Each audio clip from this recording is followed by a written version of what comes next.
I dropped by my son-in-law's place one evening. To my shock, I saw my wife's car parked right outside. At first, I thought it was a coincidence. But when I stepped closer, I heard voices, laughter, whispers, and then words that cut straight through my heart. What I overheard that night changed everything I thought I knew about my marriage and my family. But what exactly did I hear? And why was my wife really there?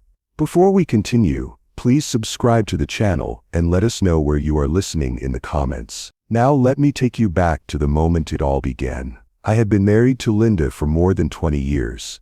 We had our ups and downs like any couple, but lately, something had changed. The warmth between us wasn't the same anymore. She had grown distant, colder. It felt like I was living with a stranger. It started small. She'd spend more time on her phone, smiling at messages she never shared with me. She stayed out later than usual, claiming she was meeting friends or running errands. I wanted to believe her. I really did. But in the pit of my stomach, something told me there was more to it. One night, she said she had to go out for a quick drive. I asked her where. She just smiled faintly and said, "Don't wait up." That night, I sat in the living room for hours, staring at the clock, listening for the sound of her car pulling back into the driveway. When she finally returned, it was close to midnight. She tiptoed in, trying not to wake me. The next morning, I acted normal, but I couldn't shake the feeling that she was hiding something. At breakfast, I sat across from her,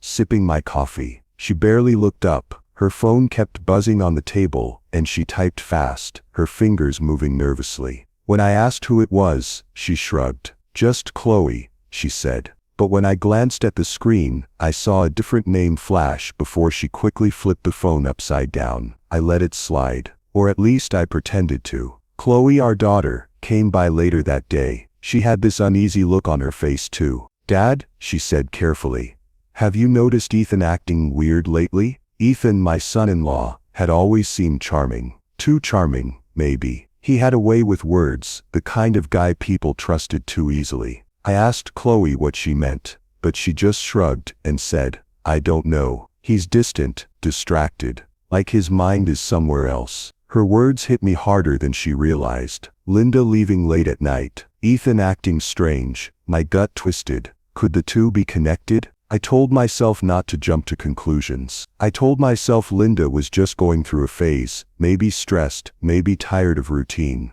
But that night, when I saw her quietly sneaking out again, my chest tightened. I sat there in the dark, after she left, replaying everything in my head. 20 years of marriage, all the memories, all the trust, and yet here I was, questioning if the woman I shared a life with was still the same woman at all. The next day, I tried to talk to her. Over toast and coffee, I asked simple questions. "Where were you last night? Why didn't you tell me you'd be late?" She didn't even meet my eyes. She just kept typing on her phone saying, "You worry too much, Patrick. It's nothing." Her words were sharp, but her hands trembled as she typed. That was the moment I knew something wasn't right. I decided I couldn't sit back anymore. I had to see the truth for myself. If my instincts were wrong, fine. But if they were right, I needed to know. So one evening, I grabbed my car keys and headed out. I didn't tell Linda where I was going. I didn't even fully know myself. All I knew was that my gut was screaming at me to drive to Ethan's house. As I pulled into the street,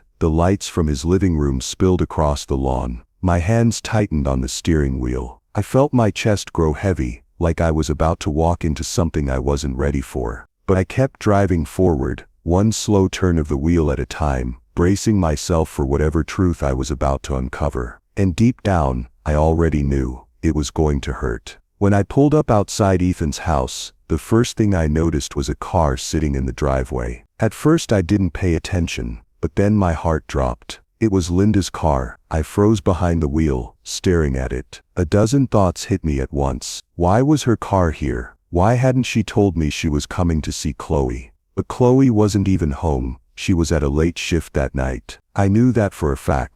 I gripped the steering wheel so hard, my knuckles turned white. Part of me wanted to just drive away, pretend I hadn't seen anything.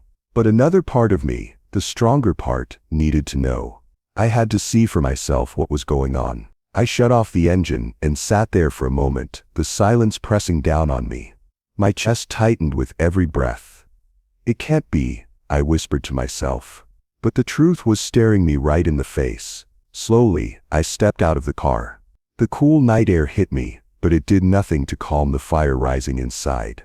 I moved carefully, my footsteps quiet on the pavement. I didn't want anyone to know I was there. Not yet. As I got closer to the house, I noticed the living room light glowing through the curtains. The shadows moved across the walls, 2 figures. I squinted, my heart pounding faster with every second. My palms were sweating. I wiped them on my jeans and kept moving. I didn't even feel like myself anymore.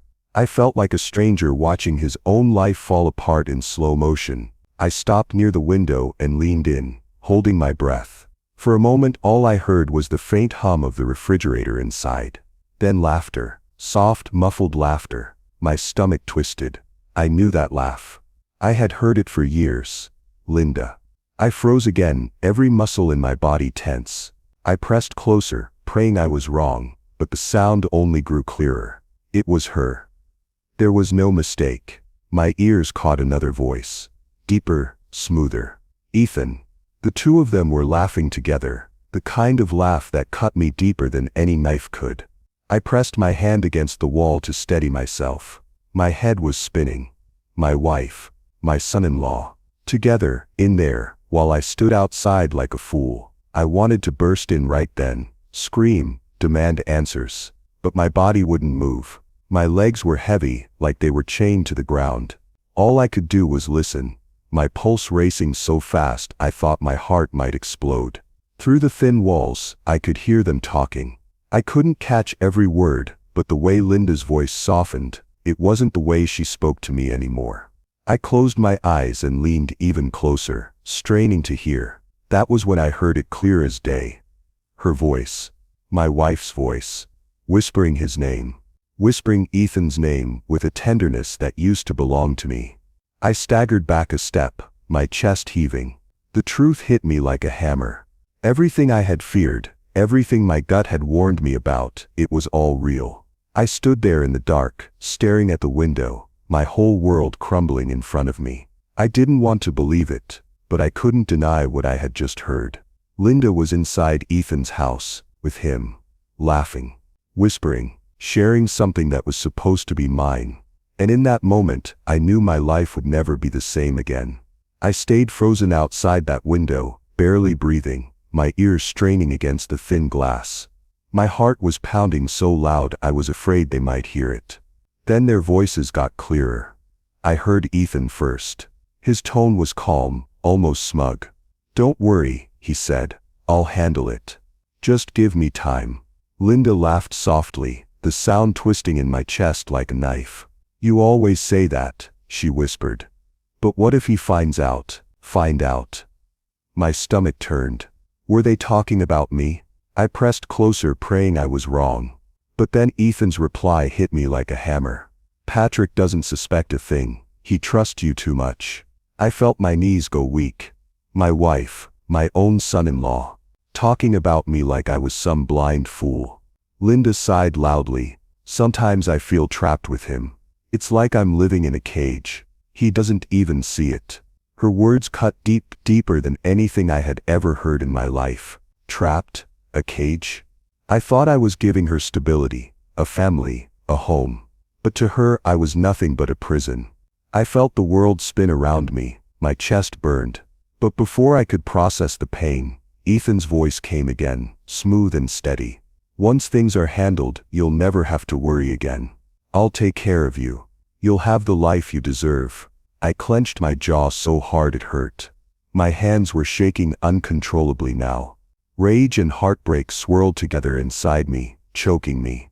I pulled my phone out of my pocket, my fingers trembling as I fumbled with it. My instincts screamed at me, "Record this. If I couldn't trust my own eyes and ears, at least I'd have proof of their betrayal." I hit record and held the phone up near the window. Every word burned itself into me like fire. Then Linda's voice dropped low, but I still caught every syllable. "Patrick is so weak, he doesn't even notice what's right in front of him." That word, weak. It shattered something inside me.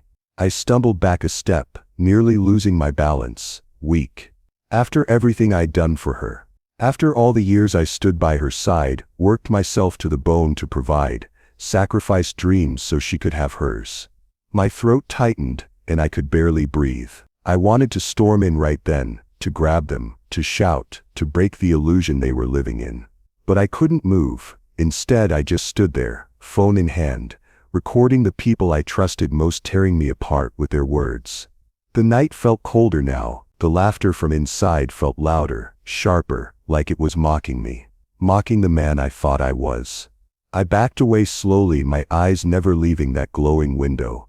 My hands wouldn't stop shaking. My heart wouldn't stop racing. Every step felt heavier than the last. But I couldn't tear myself away. My mind replayed Linda's words on a loop. Weak. Trapped. Cage.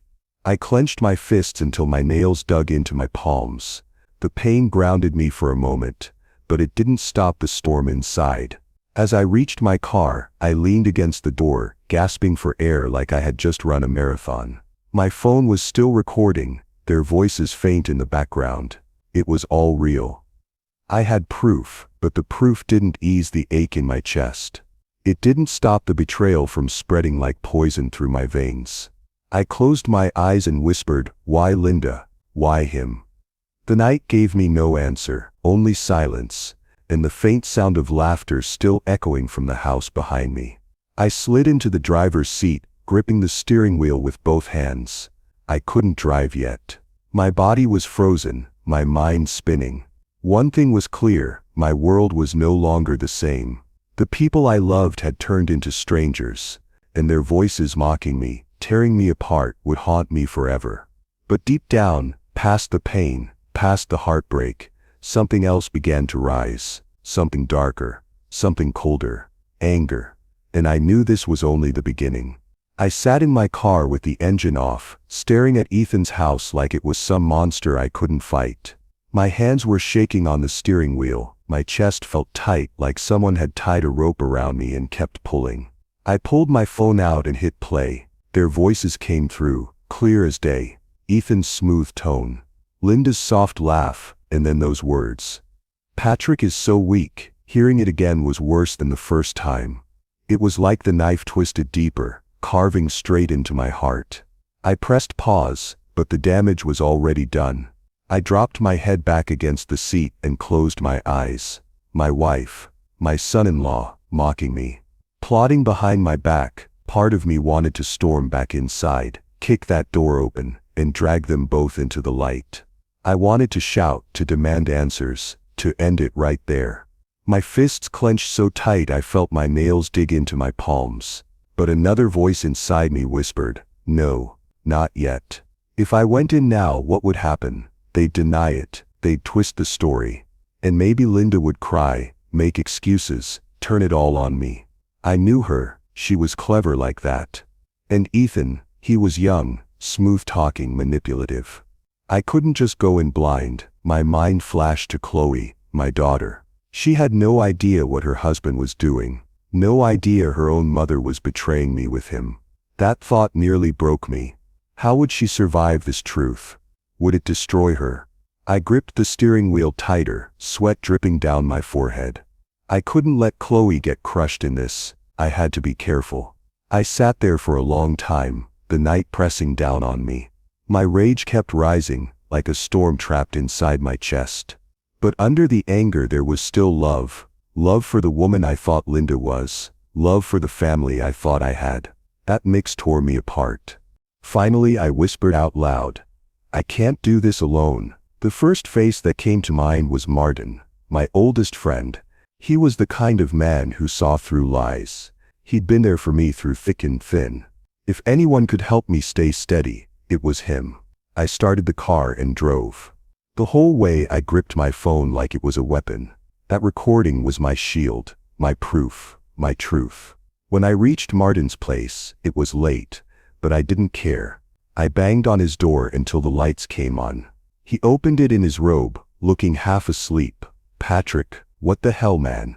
It's midnight." I couldn't speak at first. My throat was dry, my eyes burning. I just held up my phone. "You need to hear this." We sat in his kitchen, the old clock ticking loudly. I pressed play again. Martin leaned in, his face hardening with every word. When it ended, he sat back, jaw tight. "Jesus, Patrick, your wife, with Ethan, your son-in-law?" I nodded, my hands covering my face. Martin didn't waste time. He leaned forward. "Listen to me. Don't go in guns blazing. They'll twist it. You need to be smart about this." Smart. The word echoed in my head. I wanted revenge, but not just any revenge. It had to be clean, precise, undeniable. I looked Martin dead in the eyes and said the words that sealed everything. "I'll strike back, but I'll do it smart. They won't see it coming." The rage inside me didn't vanish, but it sharpened. It wasn't wild anymore. It was controlled, focused, silent. I knew then that this betrayal wouldn't destroy me. No, it would fuel me. And when the time came, Linda and Ethan would regret ever calling me weak. Martin leaned forward, his face tense. "Patrick, listen to me. Don't rush. You've got the recording, yes, but that's not enough. If you want to take them down, you need more proof. Real proof. Something no one can deny." I rubbed my hands over my face. "More proof. How much more do I need, Martin?" I heard them with my own ears. He nodded slowly. "I know, but think about it. Linda will cry, twist it, say you misunderstood. Ethan will laugh it off, call it a joke. People lie, Patrick, but numbers don't. Money doesn't lie. Follow the trail. You'll find what they're really up to." Those words stuck with me. Money doesn't lie.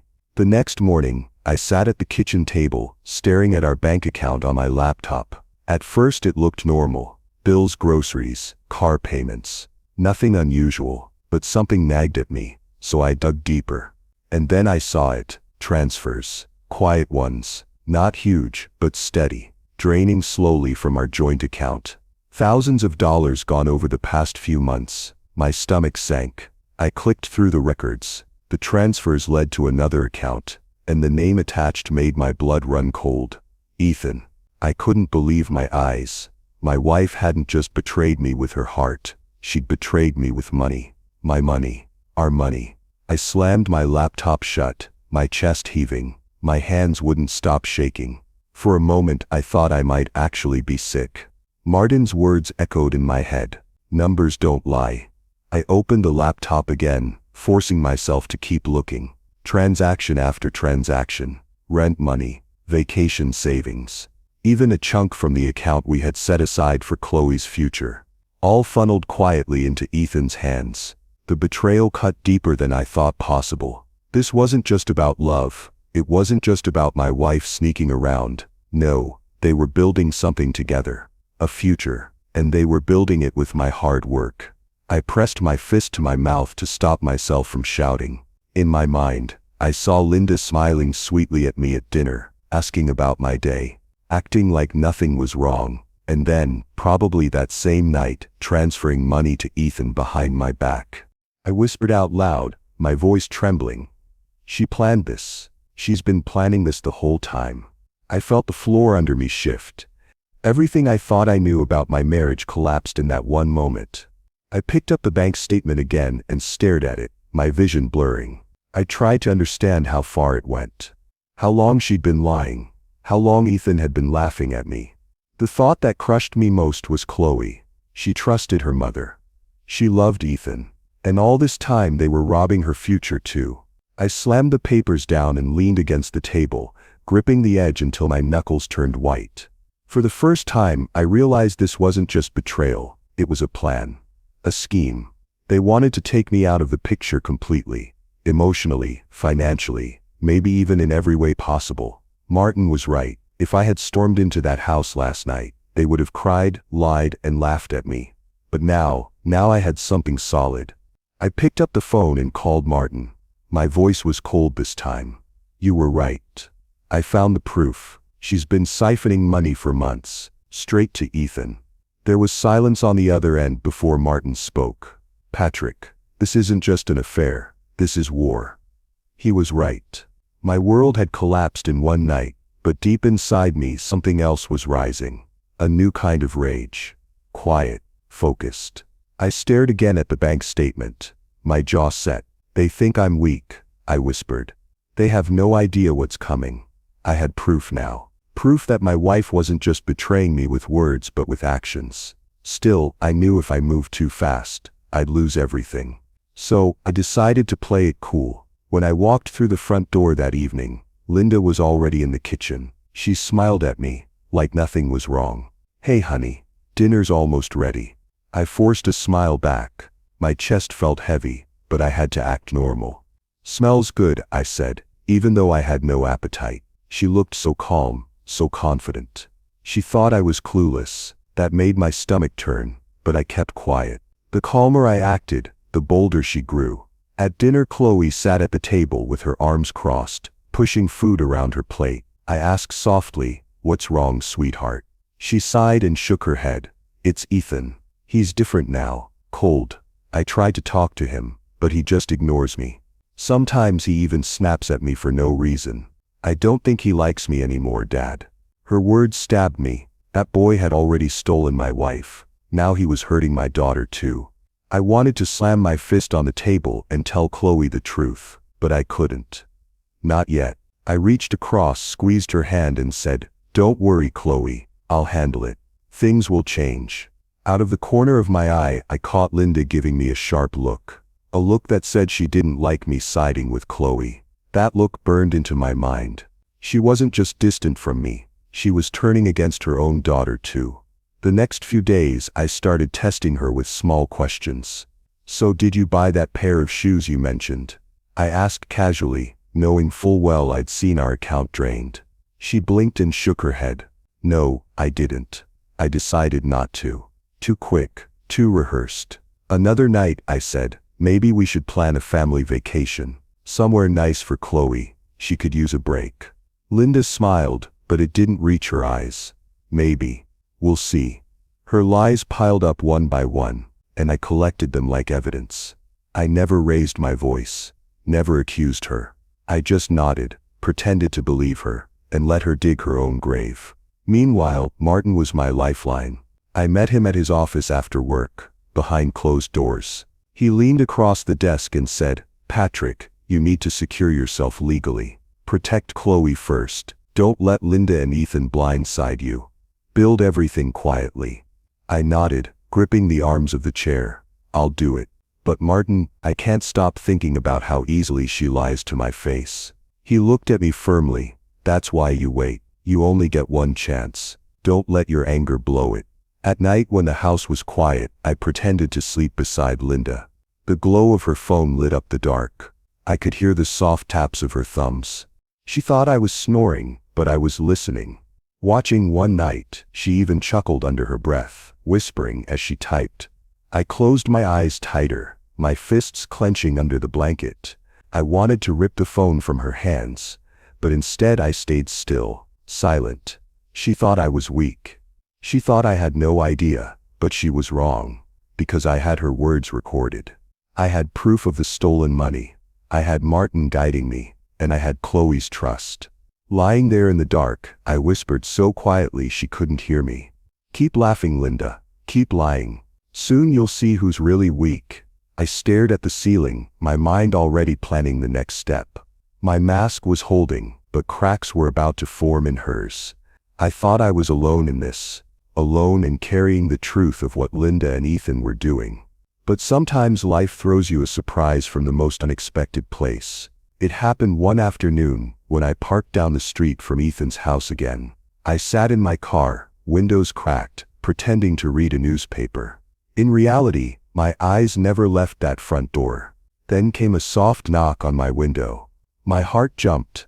I looked up to see a woman leaning down, her face partly hidden under sunglasses. She gave me a small smile, like she already knew my secret. I rolled the window down slowly. "Can I help you? You're Patrick, right?" she asked in a low voice. I stiffened. "Yeah, and you are?" "Carla," she said. "I live next door to Ethan. I've seen you here before. Don't worry, I'm not going to say anything. Actually, I think we need to talk." Her tone was firm, almost protective. She glanced toward Ethan's house, then back at me. "I've seen things Things I think you should know. I swallowed hard. For a second, I wondered if this was a trick, but there was something in her eyes. Anger. Not at me, but at Ethan. I nodded slowly. All right. Tell me. She stepped closer, speaking quietly so only I could hear. Your wife has been visiting Ethan. A lot. Day after day. She comes when most people are at work. I've watched her walk right in, like she lives there. Her words hit me like a hammer, even though I already suspected it. Hearing someone else confirm it, twisted the knife deeper. I clenched the steering wheel so tight my knuckles turned white. Carla crossed her arms. You're not crazy, Patrick. It's happening, and you're not the only one who hates it. I despise that man. He's destroyed families in this neighborhood before. I'm glad someone is finally watching him. I looked at her carefully. Why are you telling me this? Because I can't stand to see another woman fall into his trap, she said bitterly. And because I know what betrayal looks like. I've been through it myself. Her honesty made me breathe easier. For the first time in weeks, I felt like I wasn't fighting alone. I had an ally. Still, my mind raced. Should I bring Chloe into this? She deserved to know what her mother was doing, but the thought of her pain held me back. I couldn't crush her heart, not yet. Instead, I nodded at Carla. Thank you, I needed to hear this. She leaned in a little closer, lowering her voice even more. Patrick, there's something else. Your wife isn't the only one. Another woman visits Ethan too.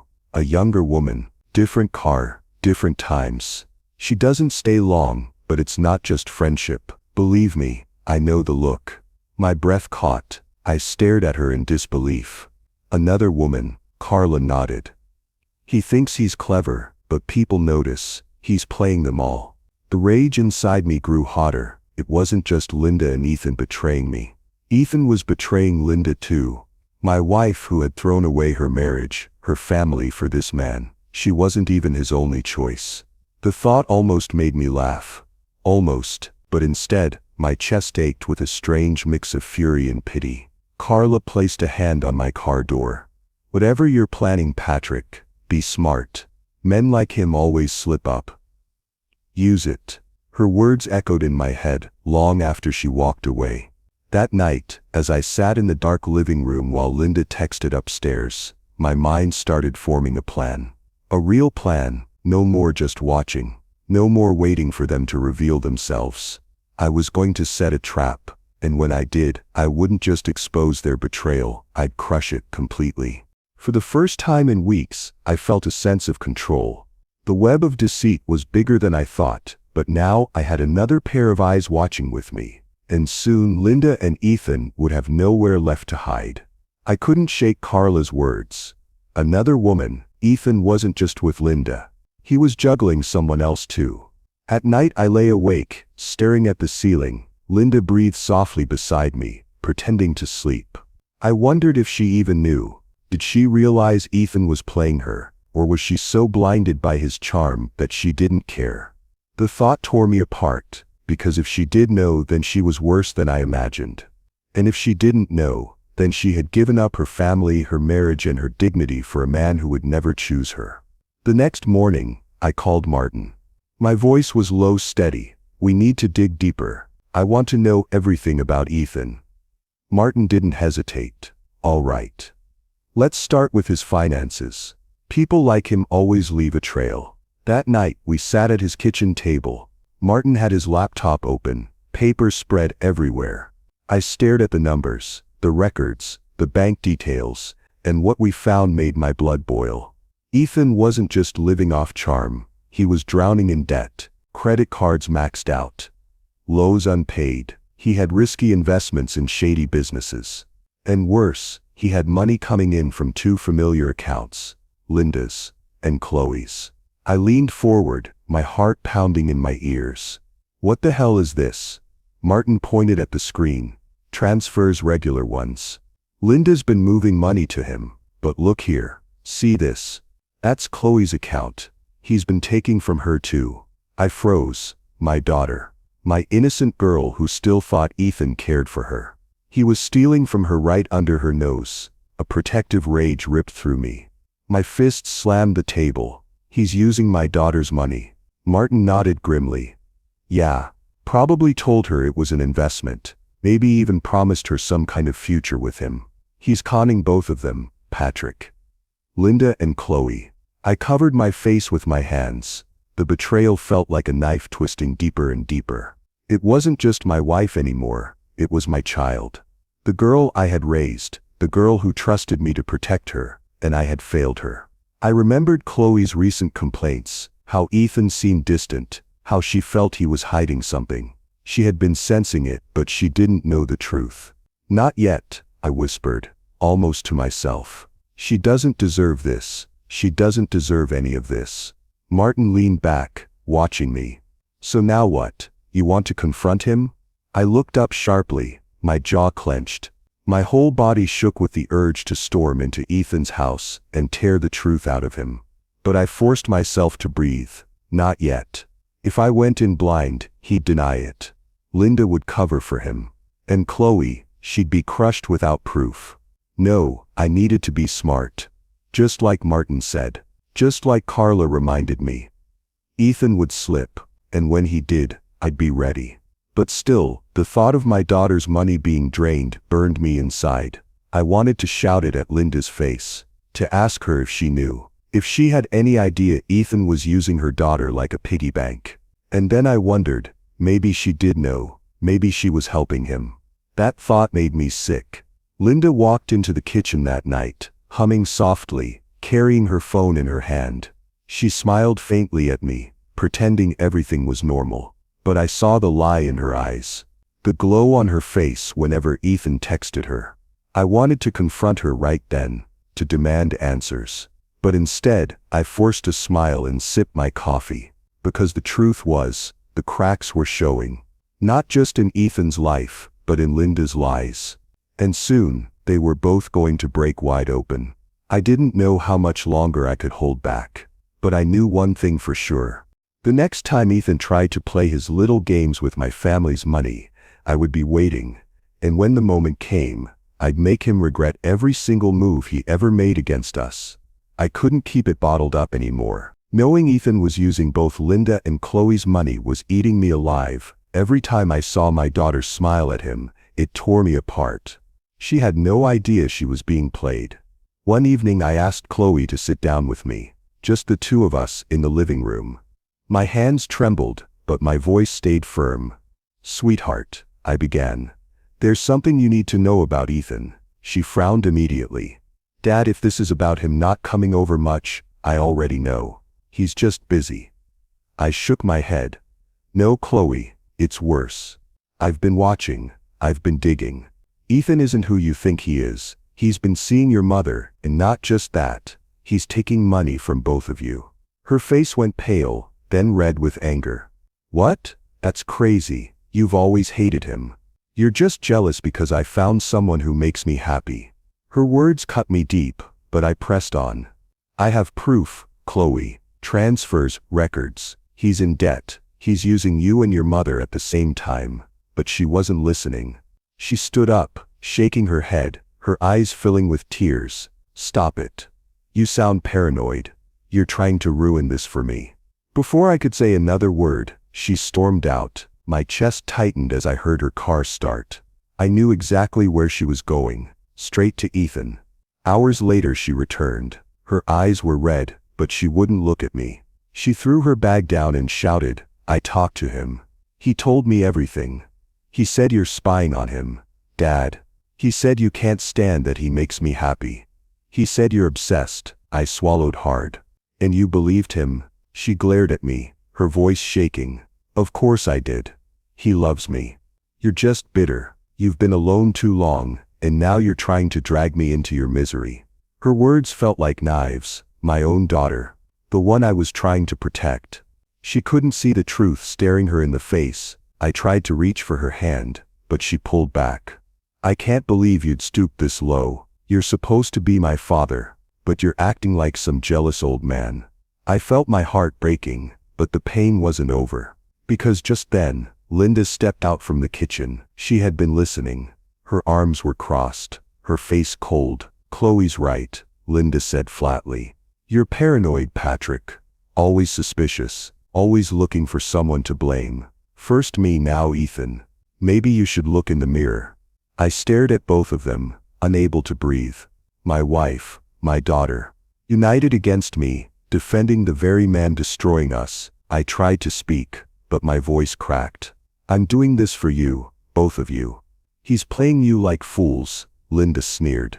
Or maybe you're the fool. Maybe you can't stand that someone younger, better came into our lives. You're pathetic, Patrick.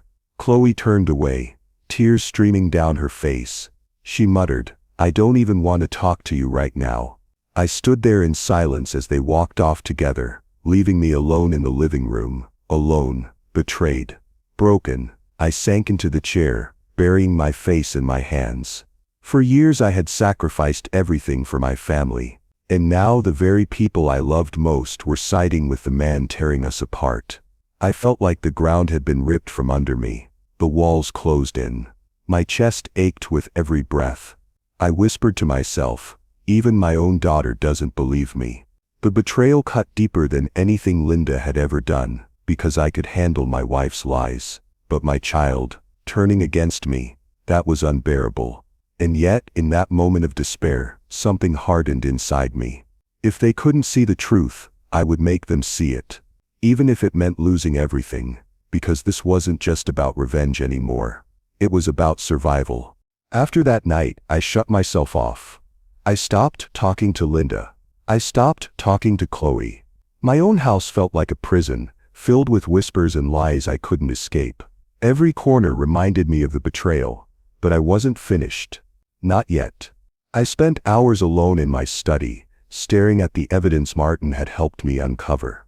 Bank transfers, debt records, proof that Ethan was draining both Linda and Chloe for his selfish games.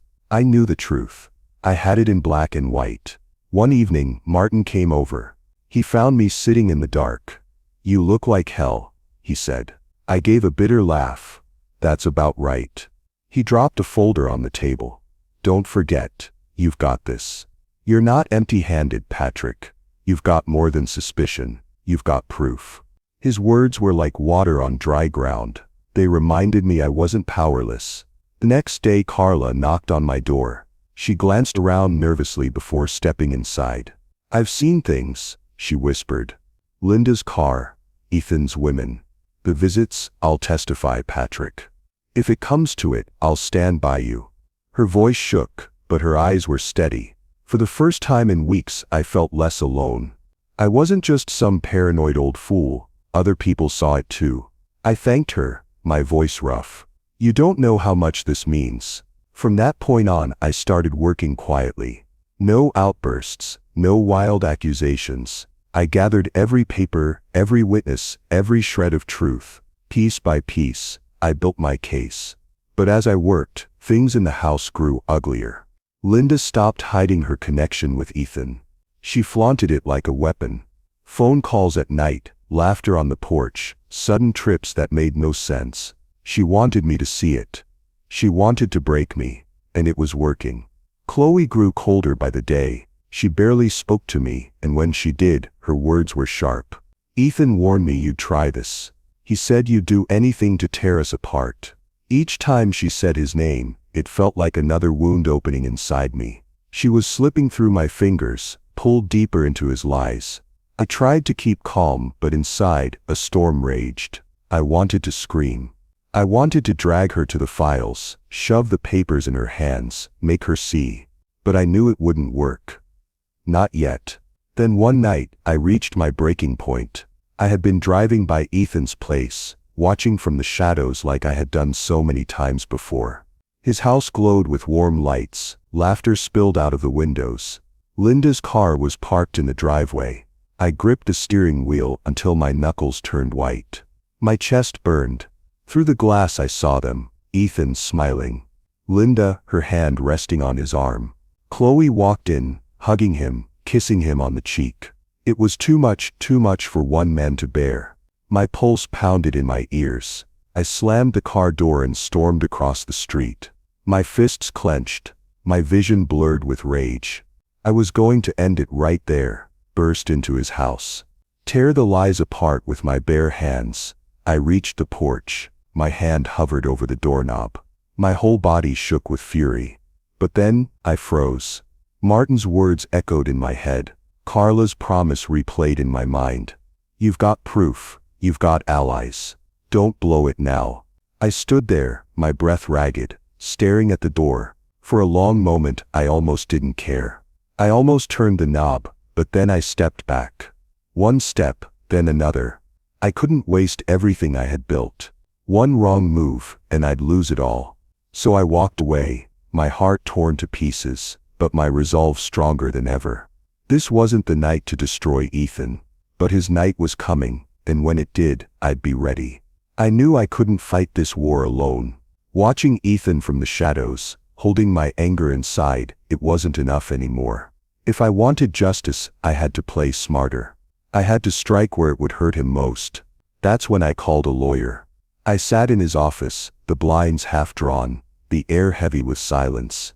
His name was Mr. Douglas, calm man, sharp eyes, the kind of man who measured every word before speaking. I laid everything out in front of him. Bank transfers, Carla's notes, recordings Martin had managed to capture of Ethan bragging when he thought no one was listening. Mr. Douglas leaned back in his chair and sighed. You've got something here, Patrick. But let me warn you, if we go forward, it won't just hurt Ethan. It will tear your whole family apart. Everything will come out. Affairs, money, lies. Your name will be dragged through the mud. His words cut deep, but I didn't flinch. It's already torn apart, I said quietly. I've already lost my wife. I'm losing my daughter. If I stay silent, Ethan wins. I can't let that happen. He studied me for a long moment, then nodded. All right, then we prepare. That night I spread the evidence across my desk like a battlefield map. Pages of numbers, screenshots of transfers, emails that revealed more than Ethan ever intended. Each piece felt like a weapon in my hands. Carla added her statement. Her voice was shaky when she gave it, but her words were clear. She had seen Linda sneaking into Ethan's house. She had seen money changing hands. She had seen enough to break the lies apart. And then, ironically, Ethan helped me himself. Martin caught him one evening at a bar, half drunk, bragging to a friend about how Linda was funding his projects. His words were sloppy, careless, but they were gold to me. A recording of his arrogance, proof of his greed. When Martin played it for me, I sat there with my fists clenched, teeth grinding. He's laughing at us, I muttered. He thinks he's untouchable. Every part of me wanted to storm over and shut him up, right then. But I forced myself to stay still. I told myself what I had been telling myself every night. Not yet. Instead, I poured that fury into building the case. Mr. Douglas guided me step by step. He warned me again. This won't be pretty. Once we file, Ethan will fight back hard. Linda will be dragged into court. Chloe too, maybe. Are you ready for that? I sat in silence for a moment. Images of Chloe flashed in my mind. Her laughter when she was a little girl, the way she used to hug me without hesitation. Now she barely looked at me. I swallowed hard. If it saves her from him, I'll pay any price. And that was the truth. So with trembling hands but a steady heart, I signed the papers. The legal action was filed quietly, without warning. Ethan had no idea yet. Linda had no clue. On the outside, I kept my mask calm. I went about my days, silent, cold, pretending to accept defeat. But inside, the storm was building. For years I had lived as a man who kept peace. A husband who worked, provided, tolerated. But that man was gone. Ethan had burned him away. What was left now was someone sharper, harder. Someone willing to see this fight through to the bitter end. As I left Mr. Douglas's office after signing, I stood in the parking lot for a long time, staring at the sky. Dark clouds were rolling in. The air felt heavy, like the whole world knew what was coming. And I whispered to myself, "This is it, Ethan. Your days are numbered." I walked away, each step steady. My case was ready. The storm was gathering, and soon, it would break. The day finally came. Papers were filed. The case was public. And just like that, my private nightmare turned into a courtroom battle. When Linda found out, her face twisted with rage. She stormed into my house, her voice shaking with fury. "How could you do this, Patrick?" She screamed. "You're destroying our family. You're cruel." I stood there, calm but broken inside. "No, Linda. You destroyed this family the day you chose Ethan over us."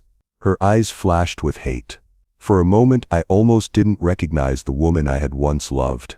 In court, Ethan sat smugly across from me. His expensive suit, his arrogant smirk, it made my blood boil. He leaned back in his chair, whispering jokes to his lawyer as if the whole thing was a game. When the judge entered, we all stood. My heart pounded in my chest. I wasn't just fighting for myself. I was fighting for Chloe, for the truth, for every moment Ethan had stolen from me. Ethan's lawyer spoke first, confident and sharp. They painted me as a bitter old man, a jealous father, a husband who couldn't accept the truth. Ethan sat there, sneering, nodding along. He truly believed nothing could touch him. But then my side spoke. Mr. Douglas presented the first pieces of evidence. Bank records, transfers, patterns that showed money moving where it shouldn't. The courtroom grew tense. Ethan's smirk faded just a little. Then came the hardest moment, seeing Chloe in tears. She sat between her mother and her husband, torn in two. Her hands trembled. She looked at me, her eyes filled with confusion and pain. "Dad, why are you doing this?" she whispered once in the hallway. I swallowed hard. My throat burned. "Because I need you to see the truth, Chloe. I can't let him ruin you." She shook her head, tears spilling down her face, and walked away. My heart shattered, but I couldn't back down now. Then came Carla. She took the stand, her voice soft but steady. She told the court what she saw. Linda's car outside Ethan's house at odd hours. The visits, the exchanges, the things that didn't add up. Ethan tried to laugh it off, but the judge didn't. The jury didn't. I could see it. The first crack in his perfect mask. Martin sat beside me the whole time. He didn't say much, but his presence kept me grounded. Whenever doubt crept in, I'd glance at him and he'd give me a firm nod, a reminder that I wasn't alone. The defense tried to twist Carla's words. They tried to paint her as a liar, desperate for attention. But Carla didn't waver. She looked Ethan straight in the eye and repeated her truth. And in that moment, hope stirred inside me. For the first time in a long time, I felt the weight shift. The power wasn't all in Ethan's hands anymore. He shifted uncomfortably in his chair. His lawyer whispered urgently to him. It was small, just a crack. But I knew once a crack appeared, it could spread. When a session ended that day, I walked out of the courthouse with my head high. Linda glared at me. Ethan scowled. Chloe wouldn't meet my eyes. But I felt something I hadn't felt in months. Hope. The battle had begun. And for the first time I believed I could win. The courtroom was tense that morning. I could feel it in the air. Something big was about to happen. Ethan walked in, looking as smug as ever, his hand resting on Chloe's shoulder like he owned her. Linda followed right behind them, her chin high, her eyes filled with disdain for me. I sat down quietly beside my lawyer, Mr. Douglas, and Martin. My hands shook, but I kept them under the table. I had to stay calm. The judge, Judge Harris, cleared his throat. His eyes were sharp, almost angry. "Mr. Ethan Walker," he said, his voice heavy, "it seems we have uncovered additional evidence." The room froze. Ethan straightened in his chair, his smirk twitching. "What evidence?" he asked, trying to sound confident. Judge Harris lifted a stack of documents, hidden bank accounts, offshore transfers, funds that were concealed during discovery. Gasps filled the courtroom. My heart jumped in my chest. Ethan's lawyer stood quickly. "Your Honor, this must be a mistake." But Judge Harris slammed his hand on the bench. "Quiet. The numbers are here." Mr. Walker drained significant sums, not only from his own dealings, but from accounts tied to his wife, Chloe Walker. Chloe's head snapped toward Ethan. "What?" Her voice cracked, trembling. The papers were passed around. I watched as Chloe's eyes scanned the figures. Her face went pale. Tears welled in her eyes. "You took my money?" she whispered, barely able to speak. Ethan tried to grab her hand, but she pulled away instantly. "No, Chloe, it's not what it looks like." She stood up, shaking her head in disbelief. "You stole from me, from your own wife." The courtroom buzzed with whispers. Linda sat frozen, her face drained of color. She stared at Ethan, realization hitting her like a blow. He had never been loyal to her either. She saw it now. She wasn't his partner. She was just another piece in his game. Linda, Ethan snapped, desperate, tell them this is all a trick. But Linda didn't speak. She just shook her head slowly, her lips trembling. For once she had no defense. And then it happened. Ethan exploded. He slammed his fists on the table, shouting, "So what if I took the money? I earned it. Chloe never deserved it. None of you do. You're all weak." The courtroom erupted in chaos. The judge banged his gavel over and over, demanding order. Chloe sobbed, covering her face with her hands. I felt my chest tighten painfully. Watching my daughter's world collapse in front of me hurt more than anything I'd ever felt. She had trusted Ethan. She had defended him against me. And now she was seeing the truth with her own eyes. Ethan ranted on, his mask finally shattered. "You all think Patrick is some hero. He's pathetic. He's jealous of me. I took what I wanted because I could." Every word he spit out only buried him deeper. I looked at Chloe. She finally met my eyes. There was no anger in her now. Only heartbreak, betrayal, and a desperate need for comfort. For the first time in months, she didn't look at me like an enemy. Linda turned her face away from Ethan, her body stiff with shame. She finally understood that she had been nothing but a pawn in his greedy game. The judge leaned forward, his voice stern. "Mr. Walker, you have revealed your true self today. This court will not overlook your actions." And in that moment the power shifted. For so long, Ethan had held the upper hand. He had poisoned my family, stolen their trust, and mocked me openly. But now the truth had cracked him wide open. I sat back, exhaling slowly. My heart still ached watching Chloe cry, but I knew this was the turning point. Ethan had finally destroyed himself. The balance had shifted, and this time it was in my favor. The day of judgment finally came. The courtroom was packed, the air heavy with tension. I sat there, my palms sweating, my chest tight. Every eye was on Ethan. For weeks he had smirked, sat back in his chair as if he owned the place. He thought nothing could touch him, but now I could see it in his face. His confidence was cracking. His lips twitched, his hands trembled as he fumbled with his tie. Judge Harris cleared his throat and leaned forward. His voice carried across the room, firm and cold. "Ethan Walker, this court finds you guilty of fraud, financial abuse, and concealment of assets. You will be taken into custody immediately." The words exploded like a bomb. Gasps echoed. People whispered in shock. Ethan shot to his feet. His face turned red. "No, you can't do this to me. I'm innocent. This is all a setup." His voice cracked as he slammed his hands on the table. 2 officers stepped forward. Ethan pointed at me, spitting with rage. "This is your fault, Patrick. You poisoned them against me. You'll pay for this." But no one listened. The officers grabbed him. He kicked and shouted, "I built everything. You can't take it away from me. I'm not going to rot in a cell." His voice grew weaker as they cuffed him, dragging him out. His screams echoed in the hallway until the doors slammed shut. I stayed seated, frozen. My hands were clasped so tightly my knuckles were white. My heart was racing, not with fear anymore, but with something else. Relief. For months, maybe years, I had carried the weight of his cruelty, his arrogance. Now justice was finally here. But even as relief washed over me, there was pain too. Pain in knowing my daughter had tied her life to that man. Across the room, Linda sat stiff, her face pale. She didn't move.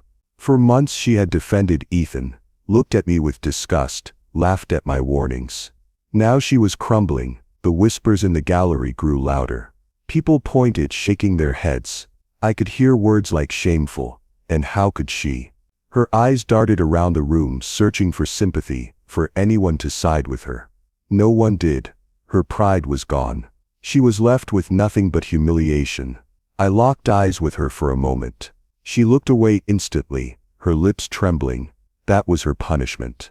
To sit there powerless, exposed. Then Chloe broke down. Her sobs filled the room. She rushed to me, her tears falling fast. "Dad," she cried, her voice shaking. "I'm so sorry, I didn't see it. I defended him against you. I betrayed you. Please, please forgive me." Her words hit harder than anything Ethan had ever said. My heart twisted. I remembered every moment she turned her back on me. Every time she chose Ethan over her own father. A part of me wanted to remind her, to let the sting of guilt remain, but looking at her broken face, I couldn't. I opened my arms. She fell into them, sobbing into my chest. I held her tight. "It's all right, Chloe," I whispered, my voice breaking. "You know the truth now, that's what matters." She clung to me, her tears soaking my shirt. For the first time in years, I felt like I had my daughter back. Martin, my loyal friend, stepped beside me. He placed a firm hand on my shoulder. "You did it, Patrick," he said quietly. "You waited. You fought smart. You didn't let anger destroy you. And now, look, justice has been served." I looked at him and nodded. My throat was too tight for words. Around us, people continued to whisper. But this time it was different. For so long they had doubted me. They had looked at me with pity, like I was a bitter old man. Now their eyes carried respect. They saw the truth. They saw I had been right. As I walked out of that courtroom, Chloe by my side, Martin steady beside me, I lifted my head high. I had been betrayed, mocked and broken down, but I had survived. Justice had been delivered, and those scars would remain. I knew one thing with certainty: Ethan would never hurt my family again. After the trial ended, I knew one thing for sure. I couldn't stay in that old house anymore. Every wall held memories of Linda's betrayal. Every corner reminded me of Ethan's smirk, his lies, his poison. That house was once filled with love, laughter and family dinners. But now, it only carried shadows. So I sold it. It wasn't easy. I had built that place with my own hands. Every brick had a story, but letting go was the only way to move forward. When the realtor handed me the papers, I felt both sadness and relief. Sadness for what I had lost, relief for what I had survived. I bought a smaller house far away from the chaos. It was quiet, peaceful, a porch with 2 chairs, a garden that needed care. For the first time in years, I felt like I could breathe. Chloe started visiting often. At first she would sit in silence, her eyes heavy with guilt. Then little by little she opened up. "Dad," she whispered one afternoon, "I don't know how you can still look at me after everything I did." I reached across the table and took her hand. "Because you're my daughter," I said softly. "You were blinded, but now you see. That's enough for me." Her eyes filled with tears. She hugged me tightly. Those visits became our healing. We cooked together, walked in the garden, laughed again. Slowly the broken bond was stitched back, thread by thread. Linda, on the other hand, tried to reach me. She called, she texted, she even showed up at my new place once. I didn't answer. I didn't open the door. I had nothing left to say. One night my phone buzzed with a message from her. It read, "Patrick, please. I made mistakes. I was blinded too. Don't shut me out completely." I stared at the screen for a long time. My heart wanted to answer, but my mind was firm. She had chosen Ethan over me. She had laughed while he tore me apart. That wound could never heal. So I deleted the message and blocked her number. For once I chose myself. In the stillness of my new home, I often sat on the porch at night, thinking about everything. Lies, betrayal, humiliation. It had all nearly destroyed me. But truth saved me. Martin's words echoed in my mind. "You didn't let anger destroy you. That's why you won." He was right. If I had fought with hate alone, I would have lost myself. Patience and truth were my weapons, and they were stronger than Ethan's greed or Linda's pride. As the days passed, I found peace. Not the kind that forgets, but the kind that accepts. Yes, scars remained, but they no longer controlled me. I thought about Linda sometimes, about how betrayal cuts the deepest, when it comes from someone you love. She had chosen her path, and that choice left her in ruins. Ethan was in prison. She was disgraced. And I was free. The truth had restored my strength. One evening, Chloe sat beside me on the porch. The sun was setting, painting the sky orange. She leaned her head on my shoulder and whispered, "Dad, I'm proud of you." For the first time in years, I smiled without any weight on my chest. I looked at her and said, "I'm just glad the truth came out. That's all I ever wanted." And in that moment, I knew my journey was complete. The revenge was never about destroying them. It was about reclaiming myself, my dignity, my peace. The lesson was clear. Betrayal cuts deepest from the ones closest to you, but truth has the power to heal, to rebuild, and to set you free. If you like this story, please like this video, subscribe to the channel, and share your impressions of this story in the comments.